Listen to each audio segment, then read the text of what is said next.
पुण्यात्माओं, इस अमर कथा में अरुचि ना करना है।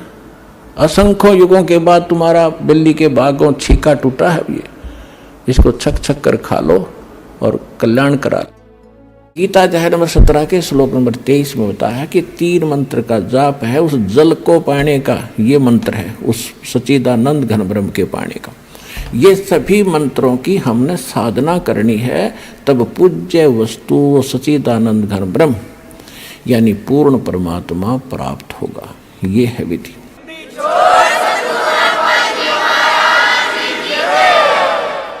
अब वो कैसे प्राप्त होगा?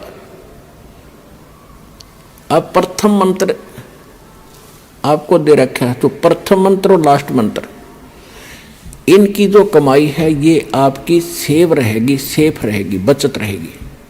और बाकी जो 5 नामों की कमाई है, साधना है, ये हम प्रथम जाएंगे जब आत्मा हृदय कमल से चलेगी। हृदय में रहती है आत्मा का मूल वास, यहाँ पर है। जागृति में फिर यह नेत्रों के पास आ जाती है, यहाँ बैठकर सारा कंट्रोल करती है। जब हम चलेंगे तो हम सीधे मूल कमल पर जाएंगे। वहाँ पर गणेश जी की चौकी है, वहाँ बैरियर है। तो वहाँ जाकर के हम जब पहुँचेंगे, गुरु साथ होगा। जैसे वकील होता है तो उसके साथ साथ वो सारे काम कागज पूरे करता हुआ, अकाउंट क्लियर कराता हुआ आपका आगे चलता, जैसे सीए होता है, जो समझ लो। तो परमात्मा की आपको वहाँ से लेकर आखिर तक आवश्यकता पड़ेगी। अब वहाँ आप जब जाओगे, परमात्मा पहले ही आपके सारे अकाउंट क्लियर करवा के इनसे और त्रिकुटी में बैठा पाओगे आपको। जब आप यहाँ से चलोगे, संसार छोड़कर मूल कमल में जाओगे, जहाँ गणेश जी का कमल है, तो वहाँ आपके अकाउंट क्लियर, सारे क्लियर पाओगे और आपको तुरंत रास्ता दे दिया जाएगा। चलो जी जाओ, आप कागज पूरे आपके, जाइए। फिर आप आओगे सावित्री ब्रह्मा जी वाले कमल में, जिसको अधिष्ठान चक्र कहते हैं, स्वाद चक्र भी कहा है। इसी तरह वहाँ से आपको क्लीन चिट तार में लगी, आप जाइए। फिर इसमें नाभि कमल में आओगे, विष्णु जी के कमल में। फिर यहाँ से भी आप आगे चलोगे कि आपका अकाउंट क्लियर, जाइए हृदय। फिर कंठ कमल, फिर आप पहुँचोगे त्रिकुटी पर। जब आप त्रिकुटी पर पहुंचोगे, वहां परमात्मा मिलेंगे इस दास के रूप में। अब जैसे आप यहाँ गुरु जी के प्रति जैसा व्यवहार, जैसा विचार और जैसी श्रद्धा आपकी है, ये आपकी यहाँ रिहर्सल कराई जाती है कि गुरु मानुष कर जानते ते नर कहिए अंध, ओवे दुखी संसार में आग काल के फंदे। गुरु को मानुष नहीं जाने, गुरु गोविंद कर जानियो, रहियो शब्द समाए, मिले जब दंडवतम बंदगी, नहीं पल पल ध्यान लगावे। गुरु गोविंद दोनों खड़े, काके लागू पाए, बलिहारी गुरु अपना जिन गोविंद दियो मिलाए। अब परमात्मा ने यह सिद्ध करना, हमारे को एक ट्रेनिंग दे रहे हैं कि जैसा व्यवहार आप इस दास के प्रति कर रहे हो, ऐसा ही भगवान के प्रति माना जाएगा। और जैसा आप दिन में रिहर्सल कर रहे हो, रात में सौपन भी वैसे ही आएंगे। तो संसार छोड़कर जब जाओगे, आपको सौपन सा बनेगा। तो जैसा आपकी आस्था यहाँ वहाँ तो सामने स्पष्ट नजर आओगी, तो वहाँ आपकी परीक्षा होगी। अब जैसे वहाँ गुरु जी के साथ भगवान खड़ा हो, आपने परमात्मा को देखा नहीं, केवल चित्र चित्र देखे हैं उनके, तो वहाँ जाकर आप किसको प्रणाम करोगे? गुरु गोविंद दोनों खड़े, किसके लागू पाए, बलिहारी गुरु अपना जिन गोविंद दियो लाए। यानी हमने इतना दृढ़ होना है इस मार्ग पर सफल होने के लिए। वो जो दास के रूप में होगा, वो भगवान ही होगा वहाँ पर। अब परमात्मा ये भी देखते हैं कि जैसे 120 वर्ष भगवान रह कर चले गए यहाँ पर, और इस दास के स्थान पर अगर वो आज होते तो आप तो पहचान तो सकते ही नहीं, क्योंकि जब भी ना पहचाना, क्योंकि जो लाहे का काम करें, एक लंगोटी ही बांध, धोती ही बांध के फटे पुराने कपड़ों में घूमे फिरे, सारा काम करें, तो हमने सोचे जनसाधारण आम आदमी है। तो इसलिए परमात्मा वो एक विधान बताएंगे और इसलिए दास को भेजा कि भगवान को पहचानवा दे, आपको पहचान करा दे और कैसे मिलेगा ये नियम बताओ। तो जैसी उस समय भगवान होते इस दास के स्थान पर आप जैसा व्यवहार करते तो भगवान ये सब आपके अकाउंट जमा होता रहता आपका कि इसका कैसा व्यवहार है, कैसा विचार है। तो अब दास ये देख रहा है, दास के प्रति जैसा आपकी भावना, जैसे आपके विचार, आपकी श्रद्धा है, तो आपकी वहाँ बुक में लिखे जा रहे। परमात्मा वाले स्थान के पास आपकी एक अलग से पैड है, आपकी बही है, आपका अकाउंट खुला हुआ है, एक फैक्स वहाँ जाता है। तो उस समय फिर आपका जैसा स्वभाव आप वहाँ प्रयोग करोगे त्रिकुटी पे, जैसा आप यहाँ कर रहे हो एज इट इज होगा। फिर वहाँ से अगर गलती कर दी तो आपको फिर भी वापस पटक दिया जाएगा, वहाँ से भी आपको फेल होकर वापस निराशा हाथ लगेगी। यहाँ अलग बात है कि किया हुआ कर्म यहाँ ऊपर के ब्रह्मांडों में आप देवता बने रहोगे हजारों लाखों युगों तक, और फिर वहाँ आपकी पूरी पूंजी भक्ति नाश करा कर ये वापस पटक देगा धरती पे। तो इससे बचने के लिए जो पहले हम मार खा गए, हमने धोखे खाए, उससे बचने के लिए अब ये फावल पॉइंट बताए जाते हैं। इसमें दृढ़ रहना बच्चों, बार बार यही आपको बताया जाता है। जब आप त्रिकुटी पर पहुंचोगे तो वहाँ ये नीचे के मंत्र तो हो गए साफ, कंठ कमल तक सारे आपका हिसाब किताब हो गया। आपके साथ वो 2 मंत्र का जाप वो और साथ है। यहाँ कंठ कमल से लेकर त्रिकुटी तक जाने का बहुत लंबा रास्ता है। ये तो एक यहाँ तो मैप है, वहाँ ओरिजिनल चीज़ है। तो वहाँ जाने के बाद जब आप पहुँचोगे तो 2 मंत्र आपके पास होंगे,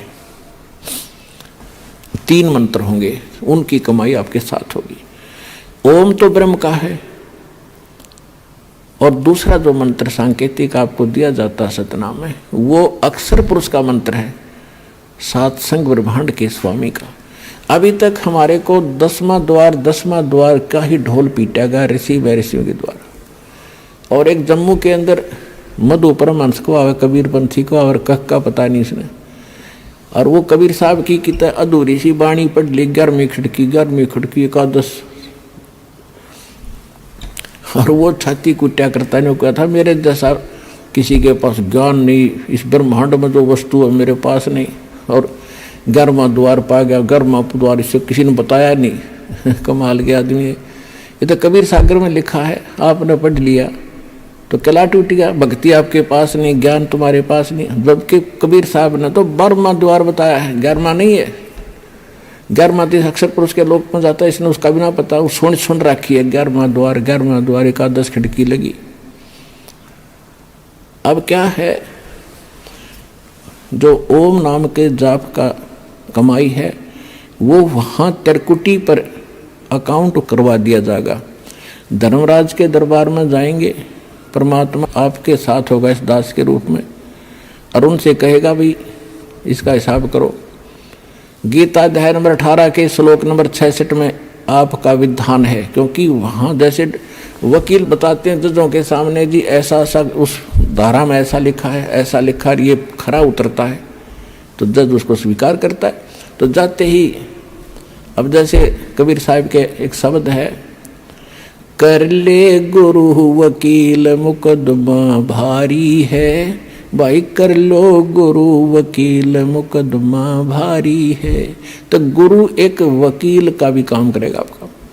तो वहाँ जाकर के भगवान होंगे इस दास के रूप में, और वहाँ उनको कहेंगे जी आपके विधान में लिखा है गीता अध्याय नंबर 18 के श्लोक नंबर 66 में, सर्वधर्मान परित्यज्य माम एकम शरणम व्रज अहम तवा सर्व पापे भयमोक्षामि मा शुच। इसका अर्थ इन्होंने गलत कर रखा आज तक के अनुवादकर्ताओं ने। इन्होंने क्या कर दिया, श्री कृष्ण जी कह रहा है कि श्री कृष्ण मान रही थी तो कि तू सब धर्मों की सब पूजाओं को छोड़कर एक मेरी शरण में आ जा, फिर मैं तुझे सब पापों से मुक्त कर दूंगा। गीता अध्याय नंबर 2 के श्लोक नंबर 7 में अर्जुन पहले ही कह रहा है कि मैं आपकी शरण हूँ, आपका दास हूँ, मेरी बुद्धि अब काम नहीं कर रही, मैं युद्ध करूँ कि ना करूँ, मुझे सीधा मार्ग बता दो, आप मेरे गुरु, मैं आपका शिष्य हूँ। अर्जुन तो पहले उसकी शरण में था, ये सट्टे मारे तो कई नकल तो थी नहीं इनमें। गीता अध्याय नंबर 18 के श्लोक नंबर 66 का जो अर्थ है, गीता ज्ञान दाता कहता है, अपने आत्माओं दास का उद्देश्य ये केवल राम कथा सुनाना नहीं है, आपको विद्वान बनाना है ताकि आप मार ना खा जाओ, भविष्य में फिर काम ना बिगड़ जाए। और बहुत आसान तरीके से आपको समझाया जा सकता है, 1 बार 2 बार 100 बार बताऊंगा, अपने आप हृदय में समा जाएगी आपके। इस झूठ को हमने लाखों बार सुन लिया तो वह सच्ची होगी, सत्य को भी सैकड़ों बार सुनोगे अपने आप, सत्य तो है ही सत्य, या तो ऐसा जगह बना देगी फिर कोई टस से मस नहीं कर सकता। गीता अध्याय नंबर 18 के श्लोक नंबर 62 में इसने कह दिया, अर्जुन तू सर्वभाव से उस परमेश्वर की शरण में जा, उसकी कृपा से तू परम शांति को, सनातन परम धाम को प्राप्त होगा। अपने विषय में 8वें अध्याय के 5 और 7 में कह दिया कि मेरी शरण में रहना है तो मेरा 8वें अध्याय के 13वें श्लोक में मंत्र बता दिया, ओम नाम का जाप है, इसको कर, युद्ध भी कर, मेरी शरण में रहेगा तो जन्म मृत्यु तेरी भी होगी मेरी भी होगी। अब ये 18वां अध्याय है, लास्ट अध्याय है, लास्ट ये मंत्र चल रहे हैं, अंतिम मंत्र, अंतिम अध्याय गीता अध्याय नंबर 18 के श्लोक नंबर 62 में उसने कहा। अब 63 में वो कहता है कि अर्जुन इब तू सोच विचार कर ले, जो मैंने गुप्त से गुप्त ज्ञान आज तक किसी को नहीं बताया वो तेरे को बता दिया। ये गीता का जो ज्ञान है ये अति रहस्य युक्त था, यो आज मैंने तेरे को बताया था, कभी पहले बताया था सूर्य को, और आज मैं तुझे बता रहा हूँ। सूर्य ये आग का गोला नहीं, एक देव है अलग से, जैसे बिजली महकमे का बिजली का अफसर होते हैं, मंत्री होते हैं ऐसे। तो कहता है ये गुप्त से गुप्त ज्ञान मैंने तुझे बता दिया, अब तूने जैसा अच्छा लगे वैसा कर ले। 18वें अध्याय के 64वें श्लोक में कहा कि एक और गुप्त बता देता हूं कि जिसके विषय में 18वें अध्याय के 62वें श्लोक में मैंने कहा कि उसकी शरण में जा, वो मेरा भी पूज्य देव है, इष्ट देव है। ये तेरे हित में बता रहा।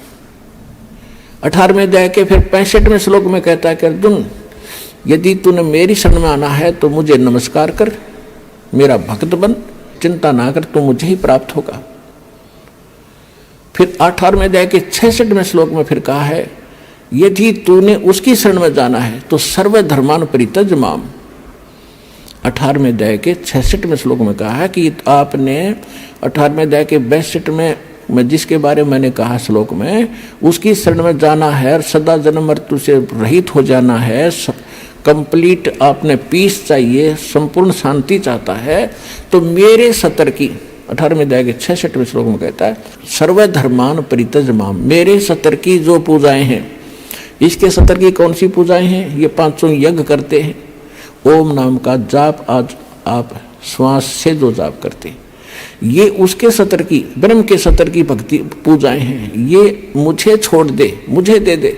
और एकम शरणम व्रज, एकम माने जिसके बराबर दूसरा नहीं है, वो सर्वशक्तिमान। गीता अध्याय नंबर 15 के श्लोक नंबर 17 में जिसके विषय में कहा है, उत्तम पुरुषत्व अन्य परमात्मा इति उदाहरते, यह लोक धर्म अविश्य विवर्ती अवैश्वर है। अब यहाँ पुण्यात्माओं एक 15वें अध्याय के 18वें श्लोक में ये विचलित कर देते हैं कुछ भ्रमित नकली संत गुरु। वो कहते हैं कि गीता अध्याय नंबर 15 के श्लोक नंबर 18 के बारे में रामपाल नहीं बोलता, अब उसके बारे में बोलने का विषय जब आए तभी बोला जाता है। उसमें क्या बताया है, गीता अध्याय नंबर 15 के श्लोक नंबर 16 में इन्हें स्पष्ट कर दिया है कि सरपुरुष और अक्षर पुरुष ये दो पुरुष हैं, और ये इन दोनों के अंतर्गत जितने प्राणी हैं वो नाशवान हैं, और ये स्वयं भी नाशवान है, आत्मा किसी की मरती नहीं। उसने स्पष्ट कर दिया 15वें अध्याय के 70वें श्लोक में कि वो पुरुषोत्तम तो कोई और है, उत्तम पुरुष कहो चाहे पुरुषोत्तम कहो। अब 15वें अध्याय के 18वें श्लोक में ये कहा है कि लोक वेद के आधार से, लोक वेद माने दंत कथा सुनी सुनाई, जैसे लोक वेद हम सुना करते, राम कृष्ण ब्रह्मा विष्णु महेश के कोई माता पिता नहीं, अजरो अमर है, सर्वेश्वर हैं, सारे ब्रह्मांडों के रचने वाले हैं, फलानी पूजा कर लो, श्राद्ध निकाल लो, भूत पूजा कर लो। तो ये था लोक वेद दंत कथा जो शास्त्र प्रमाणित नहीं था। तो इसी ऐसे ज्ञान को लोक वेद कहते हैं। कबीर साहब हमें उदाहरण देते हैं कि पीछे लग गया जाऊं था मैं लोक वेद के साथ, रस्ते में सतगुरु मिल गए, दीपक दे दिया हाथ। तो लोक वेद माने दंत कथा के आधार से जो साधना करते हुए हम भटक रहे थे, उसमें कोई सतगुरु मिल गया, उसने सत साधना रूपी और सही नाम ज्ञान रूपी एक दीपक दे दिया, टॉर्च दे दी। उसकी रोशनी में हम गड्ढों में, झाड़ जंखाड़ों में नहीं गिरेंगे, सीधा रास्ता पकड़ के निकल जाएंगे। तो जैसे दास पहले श्री कृष्ण का पुजारी था, श्याम जी का पुजारी था, हनुमान जी का पुजारी था, तो वो था लोक वेद के आधार से। फिर सतगुरु ने दीपक दिया, पूज्य गुरुदेव मिले राम देवानंद जी, तो उसके आधार से दास सीधा चला। तो यहाँ परमात्मा हमें बता रहे हैं कि पीछे लग गया जाऊं था मैं लोक वेद के साथ, और इस भक्ति रूपी सफर में सतगुरु मिल गए, दीपक दे दिया हाथ। तो यहाँ गीता अध्याय नंबर 15 के श्लोक नंबर 18 में गीता ज्ञानदाता कहता है कि मैं लोक वेद के आधार से पुरुषोत्तम प्रसिद्ध हूँ, क्योंकि जितने मेरे अंतर्गत प्राणी आवे हैं, इंक्लूडिंग ब्रह्मा विष्णु महेश, इनसे मैं उत्तम हूँ, इनसे ताकतवर हूँ, इसलिए मैं पुरुषोत्तम नाम से प्रसिद्ध हो गया लोक वेद के आधार से, दंत कथा से। लेकिन उत्तम पुरुषत्व अन्य परमात्मा इति उदाहरत है, यह लोकतरम अविषय विवर्ती अवैश्वर है। गीता अध्याय नंबर 15 के श्लोक नंबर 17 में स्पष्ट कर रखा हो, तो वो कोई और है। और गीता ज्ञानदाता खुद कहता है उसकी शरण में जाओ, उसकी कृपा से तो परम शांति को, सनातन परम धाम को प्राप्त हो। अब गीता अध्याय नंबर 18 के श्लोक नंबर 66 का जो अर्थ है कि सर्वधर्मान परित्यज्य, मेरे सतर की सब पूजाएं छोड़ दे, मुझे दे दे, तो हम वहां ओम नाम के जाप की कमाई उसको दे देंगे। त्रिकुटी पर इसके लेखाकार धर्मराज के दरबार में जमा करा देंगे, ये वहां से आपको बरी कर देगा। अब आगे लेके चलेंगे परमात्मा आपको। अब 10वां द्वार तो इस एक पिंड और ब्रह्मांड के अंदर रह जाता है, शरीर उसी का एक प्रारूप है। इससे आगे निकलेगा फिर सूक्ष्म रूप से, फिर जाएगा 11वें द्वार पे। 10वां द्वार जाके ब्रह्मरंध्र खुल जाने के बाद 10वां द्वार फिर एक हो जाता। जैसे एक तो द्वार का इधर का हिस्सा, एक सामने का, तो इसलिए इसको भौर गुफा भी बताते हैं, हर एक उसमें भौर गुफा होती है। तो इसका लास्ट आखिरी एंड जो 10वें द्वार का जाके समाप्त होगा 11वें द्वार, आगे जाके 11वां द्वार पाओगा, जहां इस अक्षर पुरुष के लोक में प्रवेश करेंगे। वो 11वां द्वार है। 21 ब्रह्मांड एक पूरा पैक्ड है, 7 संग ब्रह्मांड अलग से पैक्ड है, तो उनके बीच में एक ही द्वार है और सामने वाले में भी एक ही द्वार है। तो वो द्वार ऐसे घूम कर जाता है और उसमें जाके खुलता है। तो 11वां द्वार जो है सरपुरुष के 21 ब्रह्मांड पार करके से निकलेंगे और उसमें प्रवेश करेंगे अक्षर पुरुष वाले, वो 11वां द्वार है। फिर अक्षर पुरुष के लोकों को पार करते हुए 7 संग ब्रह्मांडों को हम पार करके आगे जाएंगे। वहां जो तत्व मंत्र है सांकेतिक सतनाम के अंदर 2 अक्षर में जो एक मंत्र है ओम से दूसरा, इसकी कमाई हम वहां देंगे और उसके 7 संग ब्रह्मांडों को पार करने का वो टैक्स है, उसका किराया है। अब हमारे पास रह जाएगा सत्य सार नाम की कमाई, उसको लेकर हम फिर 11वां द्वार पार करके 12वें द्वार को पार करेंगे, वो सतलोक में प्रवेश करावेगा और ये सत्य नाम सार नाम की कमाई हमारे साथ वहां जाएगी। ऐसे हम मोक्ष प्राप्ति करेंगे और नीचे से लेकर ऊपर तक आपको गुरु की आवश्यकता पड़ेगी। तो यहाँ कहते हैं गुरु बिन माला फेरते, गुरु बिन देते दान, गुरु बिन दोनों निष्फल हैं, चाहे पूछो वेद पुराण। कबीर हरि जय रूठ जा, गुरु की शरण में जावे, कहे कबीर गुरु रूठ गए तो हर ना करे सहाय। अब रामानंद जी का प्रकरण अभी बहुत शेष रह गया है, फिर आगे बताएंगे, क्योंकि इन महापुरुषों को आधार बनाकर आपको यथार्थ ज्ञान से परिचित कराया जाता है। ये सत्संग का उद्देश्य होता है कि उसमें सत्य ज्ञान ही बताया जाए। और अधिक जानकारी व संत रामपाल जी महाराज जी से निःशुल्क नाम दीक्षा प्राप्त करने के लिए संपर्क करें। हमारे संपर्क सूत्र है 8222880541, 8222880541। 98805442। आप नीचे स्क्रीन पर दिए गए हमारे अन्य नंबरों पर भी संपर्क कर सकते हैं। विजिट करें हमारी वेबसाइट पर। हमारी वेबसाइट है www.jagatgururampalji.org।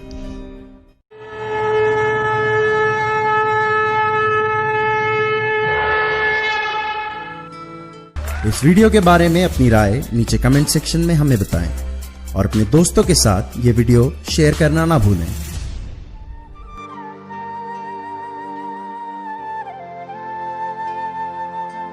परमात्मा बंदी छोड़ कहते हैं भाई भक्ति करा करो गणी गणी। और ये समय ये दाव फिर नहीं लगेगा।